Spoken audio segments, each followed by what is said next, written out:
ಚಿಕ್ಕಬಳ್ಳಾಪುರ ನಗರಸಭೆಯಲ್ಲಿ ತಮ್ಮ ಕೆಲಸದಲ್ಲಿ ನಿರ್ಲಕ್ಷ್ಯ ತೋರಿ ಸಾರ್ವಜನಿಕರಿಗೆ ಕೆಲಸದಲ್ಲಿ ವಿಳಂಬ ಮಾಡುತ್ತಿದ್ದ ಹಿನ್ನೆಲೆಯಲ್ಲಿ ಇತ್ತೀಚೆಗೆ ನಗರಸಭೆಗೆ ದಿಢೀರ್ ಭೇಟಿ ಮಾಡಿ ಪರಿಶೀಲನೆ ನಡೆಸಿದ ಡಿಸಿ ಪ್ರಭುರವರು ಕೆಲಸದಲ್ಲಿ ವಿಳಂಬತೆ ತೋರಿ ಸಾರ್ವಜನಿಕರ ಕೆಲಸಗಳನ್ನು ಡಿಲೇ ಇಟ್ಟಿದ್ದ ಹಿನ್ನೆಲೆಯಲ್ಲಿ ಪೌರಾಯುಕ್ತ ಸೇರಿ ಎಲ್ಲ ಅಧಿಕಾರಿಗಳನ್ನ ತರಾಟೆಗೆ ತೆಗೆದುಕೊಂಡಿದ್ರು.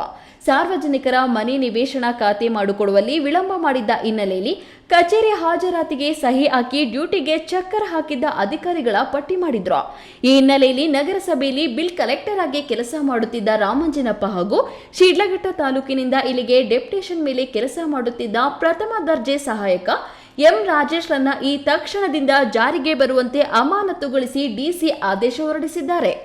ವಾರ್ಡ್ ನಂಬರ್ 21-23ರಲ್ಲಿ ಕರ ವಸೂಲಿಗಾರನಾಗಿ ಕೆಲಸ ಮಾಡುತ್ತಿದ್ದು ಅಲ್ಲಿ ಕಂದಾಯ ವಸೂಲಿ ಮಾಡುವುದರಲ್ಲಿ ವಿಳಂಬ, ಅವಧಿ ಮೀರಿದ ಅರ್ಜಿಗಳ ವಿಲೇವಾರಿ ಮಾಡಿದ್ದ, ದಂಡ ಸಮೇತ ಕರ ವಸೂಲಿ ಮಾಡದೆ ಮಾಡಿದ ಕರ ವಸೂಲಿಯನ್ನ ಸಮಯಕ್ಕೆ ಸರಿಯಾಗಿ ಕಟ್ಟದೆ, ಪೌರಾಯುಕ್ತರು ನೀಡಿದ ನೋಟಿಸ್ಗೂ ಕ್ಯಾರೆ ಎನ್ನದೆ ನಿರ್ಲಕ್ಷ್ಯ ವಹಿಸಿದ್ದ ಹಿನ್ನೆಲೆಯಲ್ಲಿ ಕರ ವಸೂಲಿಗಾರ ರಾಮಂಜಿನಪ್ಪನನ್ನ ಅಮಾನತು ಮಾಡಿದ್ರೆ ಪ್ರಥಮ ದರ್ಜೆ ಸಹಾಯಕ ರಾಜೇಶ್ ವಾರ್ಡ್ ನಂಬರ್ 1ರಿಂದ 10ರವರೆಗೆ ಕಾರ್ಯನಿರ್ವಾಹಕರಾಗಿ ಕೆಲಸ ಮಾಡುತ್ತಿದ್ರು.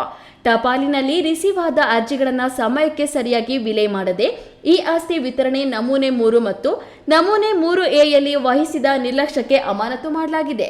ಡಿಸಿ ಪರಿಶೀಲನೆಯಲ್ಲಿ ಇನ್ನು 3 ಜನ ಸಿಬ್ಬಂದಿಯ ಪಟ್ಟಿ ಇದ್ದು ಅವರ ನಿರ್ಲಕ್ಷ್ಯತನ ಏನು ಎನ್ನುವುದರ ಬಗ್ಗೆ ನಿಗಾ ಇಡಲಾಗಿದ್ದು ಅವರ ನೆತ್ತಿಯ ಮೇಲೆ ತೂಗುತ್ತಿರುವ ಕತ್ತು ಯಾವಾಗ ಕಟ್ಟಾಗುತ್ತೋ ಗೊತ್ತಿಲ್ಲ. KS ನಾರಾಯಣಸ್ವಾಮಿ, ಈ ನ್ಯೂಸ್ ಟಿವಿ, ಚಿಕ್ಕಬಳ್ಳಾಪುರ.